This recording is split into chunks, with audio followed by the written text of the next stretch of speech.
ಭಾರತ ಮತ್ತು ಇಂಗ್ಲೆಂಡ್ ನಡುವೆ ಕ್ರಿಕೆಟ್ ಕದನ ಇದ್ರೆ ಆ ಪಂದ್ಯ ಯಾವತ್ತಿಗೂ ರೋಮಾಂಚನಕಾರಿ. T20 ವಿಶ್ವಕಪ್ ಇತಿಹಾಸದಲ್ಲೇ ಮೂರನೇ ಬಾರಿ ಸತತವಾಗಿ ಭಾರತ ಮತ್ತು ಇಂಗ್ಲೆಂಡ್ ಮುಖಾಮುಖಿಯಾಗ್ತಾ ಇವೆ. ಇನ್ನೊಂದು ವಿಶೇಷ ಏನು ಗೊತ್ತಾ, 2 ಬಾರಿ ಸೆಮಿಫೈನಲ್ ಗೆದ್ದ ತಂಡವೇ ಟೂರ್ನಮೆಂಟ್ ಗೆದ್ದಿರುವುದು. ಇವತ್ತು ಸಹ ಹೊಸ ಇತಿಹಾಸ ಸೃಷ್ಟಿಯಾಗುತ್ತಾ? ಆತ್ಮೀಯ ವೀಕ್ಷಕರೇ ನಮಸ್ಕಾರ, ನಾನು ಶರಣು ಚಕ್ರಸಾಲಿ. 2026ರ T20 ವಿಶ್ವಕಪ್ ಮಹಾಸಮರ ಈಗ ಕ್ಲೈಮ್ಯಾಕ್ಸ್ ಹಂತ ತಲುಪಿದೆ. ಸೆಮಿಸ್ ಸಮರಗಳಿಗೆ ಕೌಂಟೌನ್ ಶುರುವಾಗಿದ್ದು ಟೀಮ್ ಇಂಡಿಯಾಗೆ ಈ ಬಾರಿಯೂ ಇಂಗ್ಲೆಂಡ್ ಎದುರಾಳಿಯಾಗಿ ನಿಂತಿದೆ. ಟೀಮ್ ಇಂಡಿಯಾ ವಿಶ್ವಕಪ್ ಟೂರ್ನಿಯ ಸೆಮಿಸ್ನಲ್ಲಿ ಟೀಮ್ ಇಂಡಿಯಾ ಮತ್ತು ಇಂಗ್ಲೆಂಡ್ ನಡುವೆ ಸಾಕಷ್ಟು ಇಂಟ್ರೆಸ್ಟಿಂಗ್ ಕಥೆಗಳಿವೆ. 2022ರ T20 ವಿಶ್ವಕಪ್ನಲ್ಲಿ ಇಂಗ್ಲೆಂಡ್ ತಂಡ ಭಾರತವನ್ನು ಬಹಳಷ್ಟು ಹೀನಾಯವಾಗಿ ಸೋಲಿಸುತ್ತೆ. ಭಾರತ ನೀಡಿದ್ದ 168 ರನ್ಗಳ ಟಾರ್ಗೆಟ್ ಅನ್ನು ಇಂಗ್ಲೆಂಡ್ ತಂಡ 10 ವಿಕೆಟ್ಗಳ ಅಂತರದಲ್ಲಿ, ಅಂದರೆ ಓಪನರ್ಸ್ ಆಗಿ ಬಂದಂತಹ ಬಟ್ಲರ್ ಅಜೇರಾಗಿ 80 ರನ್ ಬಾರಿಸಿ, ಹಾಗೆ ಹೆಲ್ಸ್ 86 ರನ್ ಬಾರಿಸಿ ಆ ಮೂಲಕ ಇಂಡಿಯಾ ವಿರುದ್ಧ ಚೇಸ್ ಮಾಡಿ ಸುಲಭವಾಗಿ ಇಂಗ್ಲೆಂಡ್ ತಂಡ ಗೆದ್ದು ಬೀಗುತ್ತೆ. ಆವತ್ತು ಭಾರತಕ್ಕೆ ಅತಿ ದೊಡ್ಡ ಹತಾಶೆಯ ದಿನ. ಮುಂದೆ ಇಂಗ್ಲೆಂಡ್ ತಂಡ ಫೈನಲ್ನಲ್ಲಿ ಪಾಕಿಸ್ತಾನವನ್ನು ಸೋಲಿಸಿ ಟ್ರೋಫಿಗೆ ಮುತ್ತಿಕ್ಕುತ್ತೆ. 2024ರ T20 ವಿಶ್ವಕಪ್ ಸೆಮಿಫೈನಲ್ನಲ್ಲಿ ಭಾರತ ಪ್ರತೀಕಾರ. ಹೌದು, 2024ರಲ್ಲಿ ಗಯಾನದಲ್ಲಿ ನಡೆದ ಸೆಮಿಫೈನಲ್ನಲ್ಲಿ ಭಾರತ ಇಂಗ್ಲೆಂಡನ್ನು ಸಂಪೂರ್ಣವಾಗಿ ಮಣಿಸಿ ಫೈನಲ್ಗೆ ತಲುಪುತ್ತೆ. ಆಗ ರೋಹಿತ್ ಶರ್ಮಾ ನಾಯಕರಾಗಿರ್ತಾರೆ. ಇಂಗ್ಲೆಂಡನ್ನು ಸೆಮಿಫೈನಲ್ನಲ್ಲಿ ಮಣಿಸಿದ ರೋಹಿತ್ ಪಡೆ 2022ರ ಪ್ರತೀಕಾರವನ್ನು ತೀರಿಸಿಕೊಳ್ಳುತ್ತೆ. ನಂತರ ಫೈನಲ್ನಲ್ಲಿ ದಕ್ಷಿಣ ಆಫ್ರಿಕಾವನ್ನು ಮಣಿಸಿ ವಿಶ್ವ ಚಾಂಪಿಯನ್ ಪಟ್ಟಕ್ಕೆ ಏರುತ್ತೆ. ಇಲ್ಲಿ ಗಮನಿಸಬೇಕಾದ ಸಂಗತಿ ಅಂದರೆ 2 ಬಾರಿಯೂ ಸೆಮಿಫೈನಲ್ ಗೆದ್ದ ತಂಡವೇ ಟೂರ್ನಮೆಂಟ್ ಗೆದ್ದಿದ್ದು. ಹೌದು, 2026ರಲ್ಲೂ ಈ ಟ್ರೆಂಡ್ ಮುಂದುವರಿಯುತ್ತದೆ ಎಂಬುದು ಈ ಸದ್ಯದ ಕುತೂಹಲ. ಇದೇ ಕಾರಣಕ್ಕೆ ಇವತ್ತಿನ ಪಂದ್ಯ ಕೂಡ ಹೈ ವೋಲ್ಟೇಜ್ನಿಂದಲೇ ಕೂಡಿದೆ. ಮುಂಬೈನ ಪ್ರಸಿದ್ಧ ವಾಂಖಡೆ ಸ್ಟೇಡಿಯಂನಲ್ಲಿ ಇವತ್ತಿನ ಪಂದ್ಯ ನಡೀತಾ ಇದೆ. ಸೂಪರ್ 8ರ ಹಂತದಲ್ಲಿ ಸೌತ್ ಆಫ್ರಿಕಾ ಎದುರು ಹೀನಾಯಾಗಿ ಸೋತಿದ್ದ ಭಾರತ ತಂಡ ವಿಶ್ವಕಪ್ ಟೂರ್ನಿಂದಲೇ ನಿರ್ಗಮಿಸುವ ಆತಂಕವನ್ನು ತಂದುಕೊಂಡಿತ್ತು. ಆದರೆ ನಂತರದ 2 ಪಂದ್ಯಗಳಲ್ಲಿ ಸಾಲಿಡ್ ಕಂಬ್ಯಾಕ್ ಮಾಡಿದೆ. ಈಡನ್ ಗಾರ್ಡನ್ಸ್ ಮೈದಾನದಲ್ಲಂತೂ ಬಲಿಷ್ಠ ವೆಸ್ಟ್ ಇಂಡೀಸ್ ಪಡೆಯನ್ನು ಸಮರ್ಥವಾಗಿ ಉಡಿಸ್ ಮಾಡಿದ ಟೀಮ್ ಇಂಡಿಯಾ 4ರ ಘಟ್ಟಕ್ಕೆ ರಾಯಲ್ ಆಗಿ ಎಂಟ್ರಿ ಕೊಟ್ಟಿದೆ. ವೆಸ್ಟ್ ಇಂಡೀಸ್ ವಿರುದ್ಧದ ಸಂಘಟಿತ ಹೋರಾಟ ಭಾರತ ತಂಡಕ್ಕೆ ಮತ್ತಷ್ಟು ವಿಶ್ವಾಸವನ್ನು ಹೆಚ್ಚಿಸಿದೆ. ಇನ್ನು ನೋಡಕ್ಕೆ ತಣ್ಣಗೆ ಕಾಣುವ ಸಂಜು ಸ್ಯಾಮ್ಸನ್ ಆಟದಲ್ಲಿ ಎದುರಾಳಿಗಳಿಗೆ ನಡಕ ಹುಟ್ಟಿಸಬಲ್ಲವರು. ಅವರೀಗ ಸಖತ್ ಫಾರ್ಮ್ನಲ್ಲಿರುವುದು ಇಂಡಿಯಾಗೆ ದೊಡ್ಡ ಬಲ ತಂದಿದೆ. T20 ವಿಶ್ವಕಪ್ನಲ್ಲಿ ಭಾರತ ಮತ್ತು ಇಂಗ್ಲೆಂಡ್ 5 ಬಾರಿ ಮುಖಾಮುಖಿಯಾಗಿದ್ದು ಭಾರತ 3 ಬಾರಿ ಗೆದ್ದು ಬೀಗಿದೆ. ಇಂಗ್ಲೆಂಡ್ 2 ಬಾರಿ ಗೆದ್ದಿದೆ. ಇದು 2 ತಂಡಗಳ ನಡುವಿನ ಸಮಬಲವನ್ನು ಸೂಚಿಸುತ್ತೆ. ಸೆಮಿಫೈನಲ್ ಅಂಗಳದಲ್ಲಿ ಮಾತ್ರ ನೋಡೋದಾದರೆ 2 ತಂಡಗಳು 2 ಬಾರಿ ಮುಖಾಮುಖಿಯಾಗಿದ್ದು ಪ್ರತಿಯೊಂದು ತಂಡವು ಒಂದೊಂದು ಸಲ ಗೆದ್ದಿದೆ. ಯುವರಾಜ್ ಸಿಂಗ್ ಒಂದೇ ಓವರ್ನಲ್ಲಿ 6 ಸಿಕ್ಸರ್ ಸಿಡಿಸಿದ್ದು ಇದೇ ತಂಡದ ವಿರುದ್ಧ. ಹೌದು, ಭಾರತ ಮತ್ತು ಇಂಗ್ಲೆಂಡ್ ನಡುವಿನ ಪೈಪೋಟಿಯಲ್ಲಿ ಹಲವು ಐತಿಹಾಸಿಕ ಕ್ಷಣಗಳಿವೆ.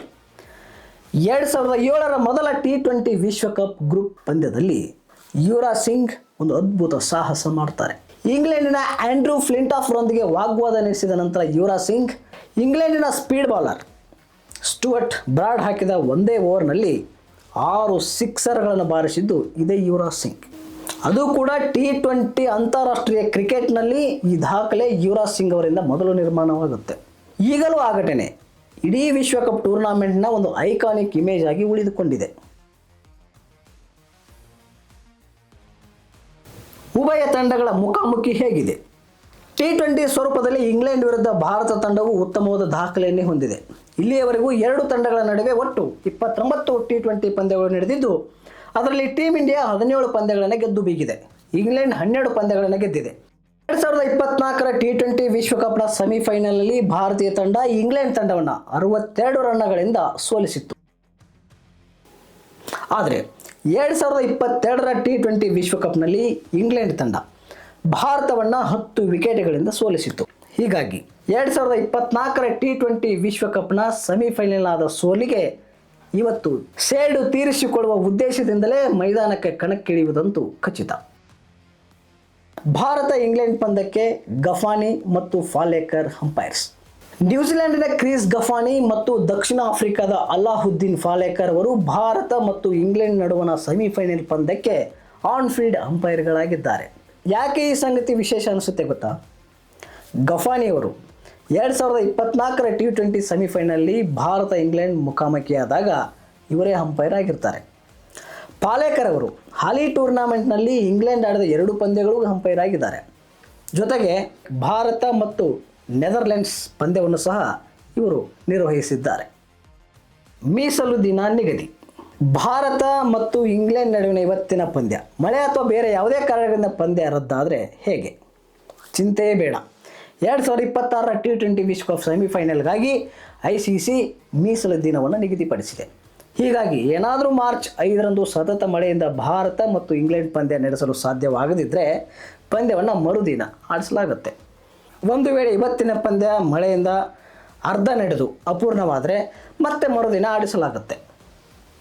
ಆದಾಗ್ಯೂ ಮಾರ್ಚ್ 5 ಮತ್ತು 6ರಂದು ನಡೆಯಬೇಕಿದ್ದ ಸೆಮಿಫೈನಲ್ ಪಂದ್ಯ ಹವಾಮಾನದಿಂದ ರದ್ದಾದರೆ ಸೂಪರ್ 8ರ ಸುತ್ತಿನಲ್ಲಿ ಉತ್ತಮ ಅಂಕ ಪಡೆದ ತಂಡ ಫೈನಲ್ಗೆ ಅರ್ಹತೆ ಪಡೆಯುತ್ತೆ. ಸೊ ಹಾಗೆ ನೋಡಿದ್ರೆ ಸೂಪರ್ 8ರ ಹತ್ತಿನಲ್ಲಿ ಇಂಗ್ಲೆಂಡ್ ತಂಡ 3 ಪಂದ್ಯಗಳನ್ನು ಗೆದ್ದಿದೆ. ಭಾರತ ಕೇವಲ ಜಿಂಬಾಬ್ವೆ ಮತ್ತು ವೆಸ್ಟ್ ಇಂಡೀಸ್ ತಂಡಗಳ ವಿರುದ್ಧ ಮಾತ್ರ ಗೆದ್ದಿದ್ದು ದಕ್ಷಿಣ ಆಫ್ರಿಕಾ ಎದುರು ಹೀನಾಯವಾಗಿ ಸೋತಿದೆ. ಹೀಗಾಗಿ ಸಹಜವಾಗಿಯೇ ಇಂಗ್ಲೆಂಡ್ ತಂಡ ಫೈನಲ್ಗೆ ತಲುಪುತ್ತೆ. ಆದರೆ ಹೀಗಾಗದಿರಲಿ, ಪಂದ್ಯ ನಡೆಯಲಿ ಎಂದು ಆಶಿಸೋಣ. ಪ್ರೇಕ್ಷಕರಿಗೆ ರಸದೌತಣ ಸಿಗಲಿ. ಹಾಗಾದರೆ ಇವತ್ತಿನ ವಾಂಖೆಡೆ ಸ್ಟೇಡಿಯಂನ ಹವಾಮಾನ ಹೇಗಿದೆ? ಸದ್ಯದ ಮಾಹಿತಿ ಪ್ರಕಾರ ಮುಂಬೈನಲ್ಲಿ ವಾತಾವರಣ ಸಮತೋಲನದಿಂದ ಕೂಡಿದ್ದು ಮಳೆ ಬರುವ ಸಾಧ್ಯತೆ ಕಡಿಮೆ. ಭಾರತ ಮತ್ತು ಇಂಗ್ಲೆಂಡ್ ತಂಡಗಳ ನಡುವಿನ ಸೆಮಿಫೈನಲ್ ಪಂದ್ಯ ಸಂಜೆ 7 ಗಂಟೆಗೆ ಆರಂಭವಾಗಲಿದ್ದು ಶುಭ್ರ ಆಕಾಶ ಮತ್ತು ಕ್ರಿಕೆಟ್ ಸ್ನೇಹಿ ಹವಾಮಾನ ಇರಲಿದೆ ಎಂದು ಹವಾಮಾನ ಇಲಾಖೆ ಮಾಹಿತಿಯನ್ನು ನೀಡಿದೆ. ಸ್ಟೇಡಿಯಂನ ತಾಪಮಾನ 27ರಿಂದ 37 ಡಿಗ್ರಿ ಸೆಲ್ಸಿಯಸ್ ನಡುವೆ ಇರಲಿದ್ದು ಆರ್ದ್ರತೆ ಮಟ್ಟ 60%ಕ್ಕಿಂತ ಹೆಚ್ಚಾಗುವ ಸಾಧ್ಯತೆ ಇದೆ. ಹೀಗಾಗಿ ಇವತ್ತಿನ ಹೈ ವೋಲ್ಟೇಜ್ ಪಂದ್ಯ ನಡೆಯುವುದಂತೂ ಖಚಿತ. ಸೊ ಭಾರತ ಗೆದ್ದು ಬೀಗಲಿ ಎಂದು ಆಶಿಸೋಣ. ಈ ಮಾಹಿತಿ ನಿಮಗೆ ಇಷ್ಟವಾಗಿದ್ದರೆ ಮರೆಯದೆ ಒಂದು ಲೈಕ್ ಮಾಡಿ, ನಮ್ಮ ಚಾನಲನ್ನು ಬೆಂಬಲಿಸಲು ದಯವಿಟ್ಟು ಸಬ್ಸ್ಕ್ರೈಬ್ ಮಾಡಿ. ಸೊ ಇಂಗ್ಲೆಂಡ್ ಮತ್ತು ಭಾರತ ತಂಡದ ಬಗ್ಗೆ ನಿಮಗೇನು ಅನಿಸುತ್ತೆ ದಯವಿಟ್ಟು ಕಮೆಂಟ್ ಮಾಡಿ ತಿಳಿಸಿ. ಮತ್ತೊಂದು ಹೊಸ ವಿಡಿಯೋದೊಂದಿಗೆ ಬರ್ತೀನಿ. ನಮಸ್ಕಾರ.